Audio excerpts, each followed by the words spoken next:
बिस्मिल्लाहिर्रहमानिर्रहीम। तो दोस्तों आज हम बात करेंगे क्लास 9 के चैप्टर नंबर 1 के एमसीक्यूज़ के बारे में। तो इसको डिस्कस करते हैं। इसमें हमें जो पहला एमसीक्यूज़ दिया गया है वो है कि how many millimetres are there in 10 centimetre के 10 सेंटीमीटर में जो है कितने मिलीमीटर्स होते हैं। तो दोस्तों इसको हम इस तरह देख सकते हैं कि हमें पता है कि as we know that 1 centimetre जो होता है वो 10 मिलीमीटर के बराबर होता है। तो इसी तरह दोस्तों 2 सेंटीमीटर फिर 20 मिलीमीटर के बराबर होगा। तो अगर हम देखें तो यहाँ पर हमें 10 सेंटीमीटर दिया गया है। तो इसको हम लिख सकते हैं कि 10 सेंटीमीटर हमारे पास बराबर होगा 100 मिलीमीटर्स के बारे में। या हम इसको इस तरह भी कर सकते हैं कि 1 सेंटीमीटर बराबर होगा 10 मिलीमीटर के यानी बराबर होगा। तो 1 सेंटीमीटर जब 10 मिलीमीटर के बराबर होगा तो हम 10 को 10 के साथ मल्टीप्लाई जब करेंगे तो उससे 100 मिलीमीटर आएगा। तो so the correct option is option A. तो दोस्तों इसमें जो है ऑप्शन ए हमारे साथ करेक्ट ऑप्शन है।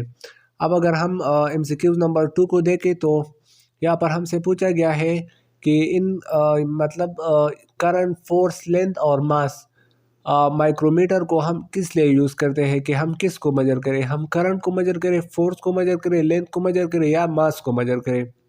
तो हमने लिखा हुआ है कि we can use micrometer for measuring length. यानी हम माइक्रोमीटर को जो है वो लेंथ के लिए यूज़ करते हैं, क्योंकि हम करंट को जो है वो गैल्वानोमीटर या एमीटर से मेजर करते हैं। इसी तरह हम फोर्स को भी मेजर कर सकते हैं और मास को जो है वो हम मेजर करते हैं, लेकिन लेंथ को जो है वो हम माइक्रोमीटर में मेजर करते हैं। तो इसका जो करेक्ट ऑप्शन होगा वो ऑप्शन सी होगा। इसी तरह दोस्तों हमसे पूछा गया है कि the instrument best measure the internal diameter of a pipe. तो हमने लिखा हुआ है कि यहाँ पर वर्नियर कैलिपर जो है वो बेस्ट जो है मेजर करता है internal diameter of a pipe. So इसमें जो है ऑप्शन बी हमारे साथ करेक्ट ऑप्शन होगा। अगर हम एमसीक्यूज नंबर 4 को डिस्कस करें दोस्तों तो इसमें हमसे जो पूछा गया है कि which prefix represents a largest value, कि इनमें लार्जेस्ट वैल्यू जो है वो कौन सा प्रीफिक्स जो है वो रिप्रेजेंट करता है। तो हमें पता है, हमने लिखा हुआ है दोस्तों कि मेगा की जो वैल्यू होती है वो 10⁻⁴ 6 होती है। इसी तरह गीगा को जो वैल्यू होती है वो 10⁻⁴ 9 होती है। और इसी तरह पीटा की जो वैल्यू होती है वो 10⁻⁴ 15 होती है और एक्सा की वैल्यू 10⁻⁴ 18 होती है। तो अगर हम इन 4 ऑप्शंस को देखें तो इसमें सबसे ज़्यादा वैल्यू जो आती है वो एक्सा की होती है। तो इस तरह हमने लिखा है कि ऑप्शन डी जो है ये हमारे साथ करेक्ट ऑप्शन है। तो इस एमसीक्यूज़ में ऑप्शन डी करेक्ट ऑप्शन है। अब अगर हम एमसीक्यूज़ नंबर 5 को डिस्कस करें तो इसमें हमें स्मॉलेस्ट प्रीफिक्स के बारे में बताना है कि इन 4 ऑप्शंस में स्मॉलेस्ट प्रीफिक्स हमारे साथ कौन सा है।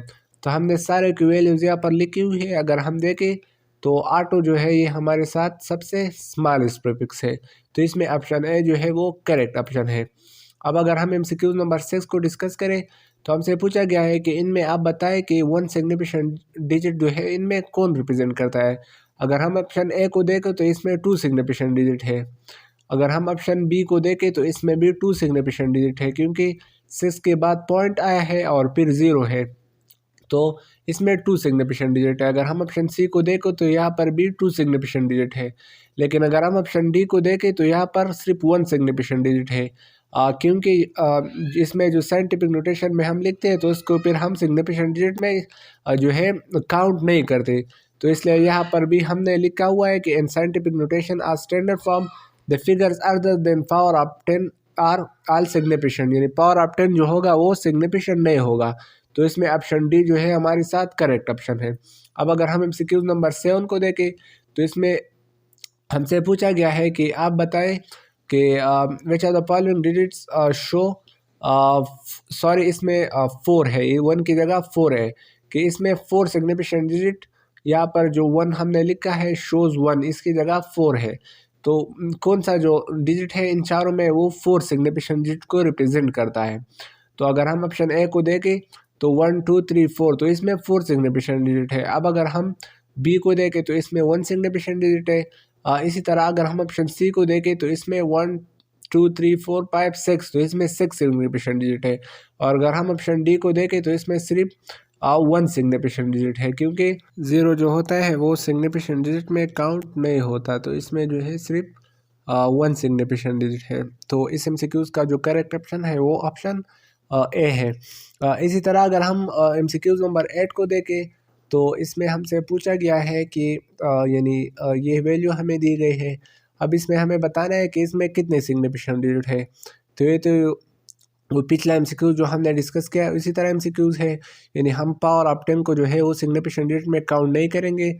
तो अगर हम सिर्फ इस वैल्यू को देखें कि 9.460, तो दोस्तों अगर हम देखें तो यहाँ पर 4 सिग्निफिकेंट डिजिट है। तो इस MCQs का जो करेक्ट ऑप्शन होगा वो ऑप्शन डी होगा। नेक्स्ट MCQs की तरफ चलते हैं। तो अगर हम इस MCQs को देखें तो इसमें हमसे पूछा गया है कि 0.2 मिलीमीटर जो है वो यूनिट्स ऑफ मीटर में किसके बराबर होता है।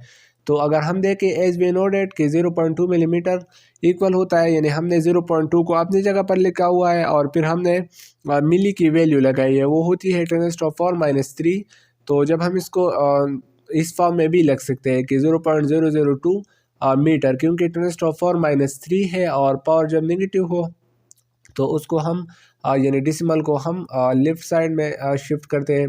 तो 3 डिजिट जो है हमने उस डिसिमल को लेफ़्ट साइड में शिफ्ट किया हुआ है। तो इसका जो करेक्ट ऑप्शन होता है वो है 0.0002। अब हम इसको इस तरह भी लिख सकते हैं कि 2 मल्टीप्लाई बाई 10⁻⁻⁴ और हम इसको इस दोनों हालात में लिख सकते हैं। तो इसका जो करेक्ट ऑप्शन होगा वो ऑप्शन डी होगा, यानी बोथ ए एंड बी जो है वो इसका करेक्ट ऑप्शन है। अब दोस्तों अगर हम लास्ट MCQs को देखें 10 नंबर, इसमें हमसे पूछा गया है कि किताबुल मनाजिर is the book written by, तो ये बुक किसने लिखी है। तो इसमें जो है ऑप्शन बी करेक्ट है, यानी ये बुक जो है इब्नुल हैतम ने लिखी है। इसी तरह ये इस चैप्टर के शुरू में दी गई है। तो इसी तरह हम इससे मज़ीद MCQs को भी निकाल सकते हैं कि ये साइंटिस्टों को जो है वो हम देख सकते हैं, यानी ये इसको हम जर्नली भी देख सकते हैं और एग्ज़ाम के लिए भी हम इन MCQs को जो है वो याद कर सकते हैं फिर। तो ये था आज के बारे में। और दोस्तों नेक्स्ट लेक्चर में हम डिस्कस करेंगे इस चैप्टर के कंसेप्चुअल क्वेश्चंस को। तो उम्मीद है आपको ये वीडियो पसंद आई होगी। शुक्रिया।